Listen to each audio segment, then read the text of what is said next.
Hello guys and welcome to 84 moto ride. तो आज के वीडियो में मैं कंपैरिजन करने वाला हूं 2025 मॉडल होंडा यूनिकॉर्न का 2025 मॉडल होंडा SP 160 के साथ। दोनों में से कौन सी बाइक बेटर रहती है आज के वीडियो में आपको पता चलेगा। तो गाइस वीडियो में बने रहें, चैनल को सब्सक्राइब करो, बेल नोटिफिकेशन के ऑप्शन को क्लिक करो, इस वीडियो को लाइक करो, अपने दोस्तों के साथ शेयर करो।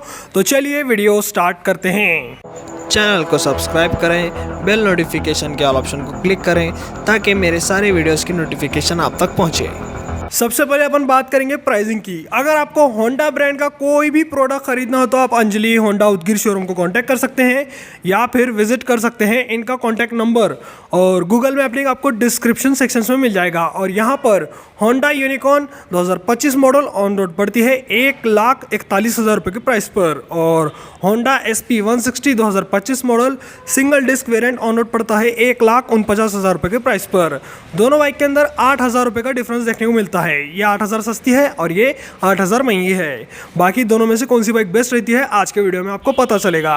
तो अपन कंपैरिजन स्टार्ट करेंगे लुक्स की बात करते हुए। तो यहाँ पर दोनों बाइक बहुत ही अलग लगती है। यूनिकॉर्न कम्यूटर बाइक लगती है, SP 160 स्पोर्ट्स बाइक लगती है। लेकिन यहाँ पर प्रैक्टिकल कौन सी बाइक आती है आपको पता है, वो है यूनिकॉर्न। यूनिकॉर्न फैमिली के लिए बहुत ही अच्छी है और SP 160 स्टाइलिंग के लिए बहुत ही अच्छी है। SP 160 का डिज़ाइन आपको बहुत ही स्पोर्टी मिलता है यूनिकॉर्न के सामने। साथ ही साथ यहाँ पर स्टाइलिश हेडलैम्प सेटअप मिलता है, यहाँ पर विंडशील्ड मिलती है आपको, और यहाँ पर बॉडी कलर्ड मडगार्ड मिलता है SP 160 के ऊपर। टैंक को देखते हैं तो इसके श्रोड्स बहुत ही आगे तक निकलते हैं। टैंक बहुत ज़्यादा मस्कुलर लगता है SP 160 का। E20 की ब्रांडिंग मिलती है आपको, लंबी सी सीट मिलती है। और साइड प्रोफाइल की बात करो तो साइड से बाइक बहुत ही स्पोर्टी लगती है होंडा SP 160। SP की ब्रांडिंग 160 की ब्रांडिंग आपको यहाँ मिलती है। पीछे मोटा सा टायर मिलता है, ओपन चेन मिलती है, और यहाँ पर आपको रियर प्रोफाइल कुछ ऐसी मिलती है SP 160 की। तो यहाँ पर ओवरऑल डिज़ाइन SP का बहुत ही स्पोर्टी आता है। अब यूनिकॉर्न के डिज़ाइन की बात करें तो यूनिकॉर्न बहुत सिंपल है लेकिन प्रीमियम लगती है। सामने आपको ब्लैक कलर का डोम मिलता है, बॉडी कलर मडगार्ड मिलता है, दोनों का लेग गार्ड सेम मिलता है आपको। और साइड प्रोफाइल की बात करो तो साइड से भी यूनिकॉर्न बहुत ही अच्छी लगती है। यूनिकॉर्न का टैंक भी अच्छा है, बड़ा है, लेकिन इसके ऊपर श्रॉट्स नहीं आते, होंडा की ब्रांडिंग आती है। लंबी सी सीट आती है इसके अंदर, और रियर में आपको उतना मोटा टायर नहीं मिल पाता जितना SP के अंदर आता है। बाकी जैसा भी टायर है अच्छा है और यूनिकॉर्न को सूट करता है इसका टायर। और यूनिकॉर्न के अंदर आपको क्लोज चेन मिलती है, यहाँ पर खर्चा बच गया आपका। साड़ी गार्ड प्रॉपर मिलता है आपको, सीट भी अच्छी मिलती है और साइड से भी अच्छी लगती है यूनिकॉर्न। तो यहाँ पर ओवरऑल डिज़ाइन में बहुत ही ज़्यादा डिफरेंसेस आते हैं। अगर आपको स्पोर्टी बाइक चाहिए तो आप SP देख सकते हैं, और या फिर आपको फैमिली के लिए बाइक चाहिए तो आप यूनिकॉर्न देख सकते हैं। तो लुक्स में कुछ ऐसा डिफरेंसेस आते हैं। अब बात करेंगे अपन इंस्ट्रूमेंट कंसोल की। तो यहाँ पर अच्छा इंस्ट्रूमेंट कंसोल और ज़्यादा फीचर्स वाला इंस्ट्रूमेंट कंसोल मिलता है SP 160 के अंदर।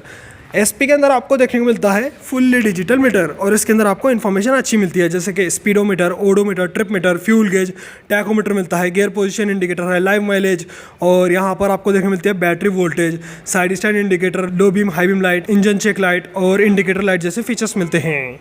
बटन्स में आपको राइट साइड में इंजन किल स्विच, इसके नीचे हैजर्ड स्विच, इसके नीचे self start button, left side में आपको पासिंग स्विच मिलता है, लो बीम, हाई बीम इंडिकेटर, और इसके नीचे हॉर्न। दोनों बाइक के अंदर रियर व्यू मिरर सेम मिलते हैं आपको। तो यहाँ पर इंस्ट्रूमेंट कंसोल बेटर SP का है क्योंकि इसके अंदर फुल डिजिटल मीटर और फीचर्स भी मिलते हैं। अब यूनिकॉर्न के मीटर की बात करो तो यूनिकॉर्न का मीटर आपको मिलता है सिंपल और फुल एनालॉग है, और इसके अंदर आपको speedometer, odometer, trip meter, fuel gauge और टैकोमीटर मिलता है, इंजन चेक लाइट मिलती है, लो beam, high beam light, indicator light. इतने ही फीचर्स मिलते हैं आपको इसके अंदर। यहाँ पर आपको गियर पोजीशन इंडिकेटर नहीं मिलेगा, लाइव माइलेज नहीं मिलेगा, और यहाँ पर आपको बैटरी वोल्टेज भी नहीं बताता इंस्ट्रूमेंट कंसोल के अंदर। बटन्स में आपको सेम क्वालिटी मिलेगी, लेकिन यूनिकॉर्न के अंदर आपको हैजर्ड लाइट स्विच नहीं मिलता जो कि SP के अंदर आता है। तो यहाँ पर बेटर इंस्ट्रूमेंट कंसोल SP के अंदर आता है यूनिकॉर्न के सामने। अब बात करेंगे अपन टायर्स की। तो यहाँ पर फ्रंट टायर की बात करें तो यूनिकॉर्न में आपको देखने को मिलता है ट्यूबलेस टायर 80/100 इंच का अलॉय व्हील, और SP की बात करें तो इधर भी 80 mm का टायर है, लेकिन यहाँ पर 80/100 mm का टायर मिलता है। यहाँ पर 17 इंच का अलॉय व्हील है, यहाँ पर 18 इंच का अलॉय व्हील है। और रियर की बात करें तो यहाँ पर यूनिकॉर्न में मिलता है आपको 100/90/18 का टायर, 18 इंच का अलॉय व्हील। 100 mm का टायर है यूनिकॉर्न में जो कि पतला है SP के सामने। SP में मिलता है 130/70/17 का टायर। तो यहाँ पर 30% मोटा टायर आता है SP के अंदर जो कि अच्छी ग्रिप प्रोवाइड करता है, लुक भी बढ़ाता है इस बाइक का। तो यहाँ पर बेटर टायर्स आपको SP 160 के अंदर मिलते हैं। और बात करें अपन ब्रेक्स की तो यहाँ पर SP 160 में दो मॉडल मिलेंगे, सिंगल डिस्क और डुअल डिस्क। तो यहाँ पर अपन कंपेयर कर रहे हैं सिंगल डिस्क को। और बड़ा डिस्क भी आपको SP160 के अंदर मिलता है। यहाँ पर पेटल डिस्क मिलता है आपको SP के अंदर, सामने मिलता है 276 mm का disc with single channel ABS। और यूनिकॉर्न की बात करें तो यहाँ पर थोड़ा छोटा डिस्क मिलता है आपको। यूनिकॉर्न में 240 mm का डिस्क मिलता है विथ सिंगल चैनल ABS। और रियर ब्रेक की बात करूँ तो सिंगल डिस्क मॉडल में दोनों के अंदर सेम देखने मिलते हैं। रियर ब्रेक 130 mm का ड्रम ब्रेक, इधर भी 130 mm का ड्रम ब्रेक। और अगर आप 4000 एक्स्ट्रा खर्च करके SP का डुअल डिस्क मॉडल लेते हैं तो आपको पीछे 220 mm का डिस्क मिलेगा SP160 के अंदर। तो यहाँ पर ब्रेक्स भी बेटर आते हैं SP के अंदर। और आप बात करेंगे सस्पेंशन सेटअप की, तो यहाँ पर दोनों बाइक के अंदर फ्रंट में सेम सस्पेंशन सेटअप मिलता है जो कि है टेलीस्कोपिक फोक, सेम साइज़ का है और सेम भी है। रियर की बात करूँ तो रियर सस्पेंशन भी सेम मिलता है दोनों बाइक के अंदर। 7 टाइम एडजस्टेबल मोनोशॉक मिलता है, चाहे SP लो चाहे यूनिकॉर्न लो। तो यहाँ पर सस्पेंशन सेटअप सेम मिलता है दोनों बाइक के अंदर। तो कंफर्ट भी आपको ऑलमोस्ट सेम मिलेगा दोनों बाइक का। अब बात करेंगे अपन इलेक्ट्रिकल सेक्शंस की, तो यहाँ पर SP लीड लेती है, मतलब आगे निकलती है, क्योंकि इसके अंदर LED हेडलाइट मिलती है आपको कंपनी से ही और LED टेल लाइट भी मिल जाती है। और इंडिकेटर जो है वो हैलोजन मिलते हैं आपको। अब यहीं यूनिकॉर्न की बात करें तो आपको यहाँ पर ना ही LED हेडलाइट मिलेगी ना ही LED टेल लाइट, सब कुछ हैलोजन मिलता है जो कि आउटडेटेड और पुराना है SP के सामने। SP के अंदर आपको एक्स्ट्राऑर्डिनरी मिलता है LED हेडलाइट और LED टेल लाइट, और यहाँ पर all halogen setup, headlight, indicator, tail light सब कुछ हैलोजन। तो यहाँ पर इलेक्ट्रिकल सेक्शंस में आगे रहती है अपनी SP160। अब बात करेंगे अपन इंजन की, तो दोनों बाइक के अंदर सेम इंजन मिलता है, सेम पावर है, सब कुछ सेम है, यहाँ तक के माइलेज भी सेम मिलता है। तो यहाँ इंजन देखने मिलता है दोनों बाइक के अंदर 163 cc air cooled single cylinder 4 stroke 2 valve BS6 phase two compliant fuel injected engine, जो कि मैक्स पावर निकालता है लगभग 13.4 PS की और मैक्स टॉर्क निकालता है लगभग 14.5 न्यूटन मीटर का विथ 5 स्पीड गियर बॉक्स। दोनों बाइक के अंदर कंपनी से किक मिलता है आपको। SP के अंदर भी किक है, यूनिकॉर्न के अंदर भी किक है, जो कि बहुत ही अच्छी चीज़ है। बैटरी ख़राब होने पर स्टार्ट कर सकते हैं आप बाइक को। और E20 कंप्लाइंट है दोनों ही इंजन, मतलब E20 पेट्रोल का सपोर्ट आता है दोनों इंजन के अंदर। और यहाँ अगर अपन बात करें माइलेज की, तो दोनों बाइक के अंदर आपको लगभग 55 से 60 kmpl का माइलेज मिलता है। पता नहीं क्यों यूनिकॉर्न ज़्यादा माइलेज निकालती है SP के सामने। हो सकता है SP के अंदर मोटा टायर आने की वजह से थोड़ा माइलेज गिर जाता है, 1 या 2 किलोमीटर का ज़्यादा माइलेज आपको यूनिकॉर्न से मिलेगा। और कंफर्ट की बात करें तो यहाँ पर यूनिकॉर्न SP से ज़्यादा कंफर्टेबल रहती है, क्योंकि यहाँ पर ज़्यादा अपराइट राइडिंग पोजीशन मिलती है आपको यूनिकॉर्न के अंदर। हैंडल देख सकते हैं आप, यूनिकॉर्न का ऊपर की तरफ है। और यहाँ पर यूनिकॉर्न के अंदर सीट भी बहुत ही प्रॉपर मिलती है आपको, देख सकते हैं आप। राइडर हो गया पिलियन कंफर्टेबल और प्रॉपर ग्रैब हैंडल। और यहाँ पर राइडिंग पोजीशन ज़्यादा अपराइट रहने की वजह से यूनिकॉर्न के अंदर आपको ज़्यादा कंफर्ट मिलता है लॉन्ग राइड्स में। SP का भी कंफर्ट अच्छा है, लेकिन यूनिकॉर्न से थोड़ा कम रहता है, मतलब 19-20 का फ़र्क समझ सकते हैं अपन। और SP के अंदर भी आपको अच्छी सीट मिल जाती है, देख सकते हैं आप।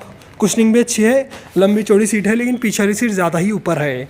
सीट हाइट की बात करें तो यूनिकॉर्न की सीट हाइट है 798 mm और SP की सीट हाइट है 769 mm। तो यहाँ पर बहुत ही ज़्यादा डिफरेंस देखने को मिलता है दोनों की सीट हाइट में। और जिसकी हाइट कम है वो SP ले सकते हैं, और जिसकी हाइट ज़्यादा है वो यूनिकॉर्न खरीद सकते हैं।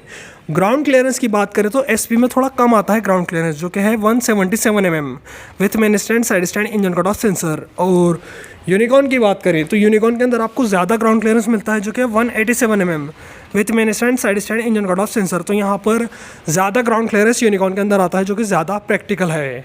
टैंक कैपेसिटी की बात करें तो बड़ी टैंक आपको यूनिकॉर्न में मिलेगी, जो कि है 13 लीटर वाली, अच्छी है बड़ी। और यहाँ पर SP में 1 लीटर कम आती है टैंक कैपेसिटी, जो कि है 12 लीटर की। तो यहाँ पर बड़ी टैंक और ज़्यादा माइलेज यूनिकॉर्न के अंदर आता है। ओवरऑल वेट की बात करें तो दोनों का वेट सेम है, 139 kg, इधर भी 139 kg। तो यहाँ पर वेट भी सेम मिलता है आपको दोनों बाइक का। सो गाइस अब बात करेंगे कंक्लूजन की, दोनों में से कौन सी बाइक बेटर है। तो भाई ऑलमोस्ट SP160 बेटर रहती है यूनिकॉर्न के सामने। यूनिकॉर्न के अंदर आपको बहुत ही कम फीचर्स मिलते हैं। अगर अपन बहुत सारी चीज़ों को कंपेयर करें तो SP160 में बहुत सारी चीज़ें बहुत ही अच्छी आती हैं, जैसे कि LED headlight, LED tail light, इसका ओवरऑल डिज़ाइन हो गया, कंफर्ट भी अच्छा है इसके अंदर। यूनिकॉर्न से कम है कंफर्ट, लेकिन यहाँ पर आपको डिज़ाइन के साथ साथ कंफर्ट भी मिलता है। और यहाँ पर आपको पेटल डिस्क मिलते हैं, जो कि बड़े हैं यूनिकॉर्न के कंपेरिजन में। सस्पेंशन सेटअप सेम मिलता है दोनों बाइक के अंदर, इंजन भी सेम है, लेकिन LED headlight, LED tail light, full digital meter और इसकी जो हैजर्ड लाइट स्विच है, ये सब चीज़ें आपको SP के अंदर बेटर मिलेंगी। और यहाँ पर आपको मोटर टायर भी SP के अंदर मिलता है। तो भाई अगर आपको स्पोर्ट्स बाइक चाहिए तो आपको SP खरीदना चाहिए। अब बात करेंगे यूनिकॉर्न की कि भाई ये किसको लेना चाहिए। अगर आपको फीचर्स नहीं चाहिए, कंफर्ट अच्छा चाहिए और फैमिली के लिए बाइक चाहिए जो कि लॉन्ग राइड में आपको अच्छा कंफर्ट दे सके, अच्छा माइलेज दे सके और ज़्यादा साल चला सके, तो आप यूनिकॉर्न देख सकते हैं। 8,000 रुपये बचा सकते हैं आप।